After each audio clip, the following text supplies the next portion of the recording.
বিসমিল্লাহির রহমানির রহিম। আসসালামু আলাইকুম। আমার নতুন ভিডিওতে আপনাদের সবাইকে জানাই স্বাগতম। আজকে আমার ভিডিওতে আপনারা দেখবেন গ্রামগঞ্জের ঐতিহ্যবাহী কিছু মাছ ধরার দৃশ্য।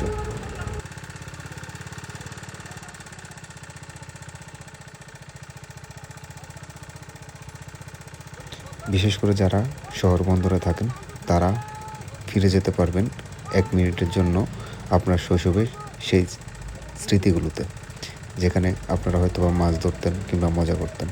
তাই আর আজকে এই ভিডিওটি স্কিপ না করে শেষ পর্যন্ত দেখবেন এবং কি শেষে দেখতে পাবেন কী কী মাছ ধরা হয়েছে।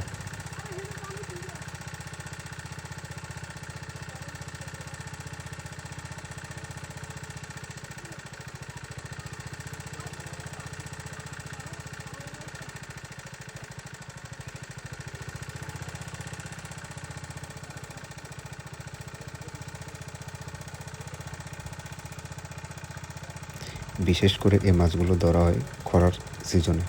বর্ষার সময় যখন মাঠের পাশে খাডিগুলো মাছে পরিপূর্ণ হয়ে যায়, বর্ষার সময় এদিক সেদিক থেকে পুকুর থেকে কিংবা নদী থেকে মাছগুলো এসে যখন খাটিতে প্রবেশ করে, পরবর্তীতে খরার সিজনে যখন পানিগুলো শুকিয়ে যায় তখন এই মাছগুলো ধরা হয় এবং কি তখন অনেক পরিমাণের মাছ পাওয়া যায়।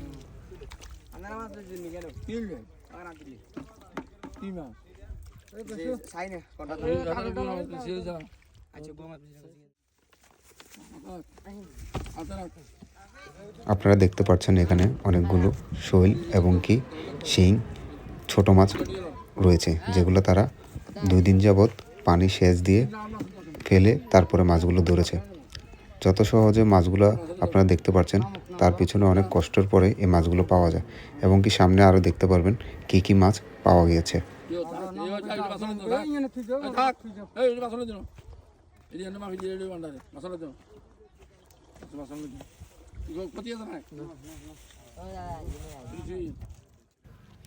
আপনারা এখন দেখতে পাচ্ছেন একটি বড় নেট থেকে এই মাছগুলো বের করা হচ্ছে, যে মাছগুলো ওই খাঁটি থেকে পানি সেচের পর পাওয়া গিয়েছে। এখানে আপনারা বিশেষ করে লক্ষ্য করে দেখতে পাচ্ছেন অনেক বড় বড় বোয়াল পাওয়া গিয়েছে।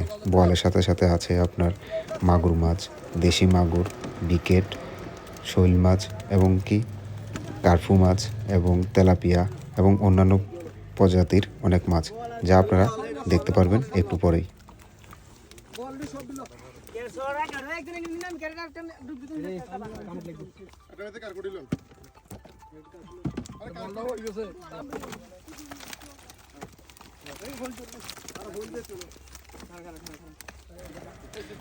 এবার দেখুন আপনারা কত বড় বড় মাছগুলো পাওয়া গিয়েছে।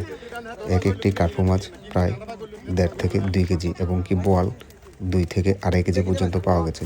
এটা দেখতে পাচ্ছেন আপনারা চিতল মাছ, যা এখন প্রায় আমাদের পাওয়া যায় না।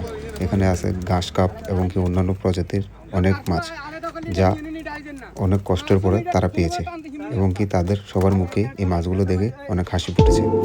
আমার আজকের ভিডিওটি প্রথম থেকে শেষ পর্যন্ত দেখার জন্য আপনাদের সবাইকে জানাই অনেক অনেক আন্তরিক ধন্যবাদ।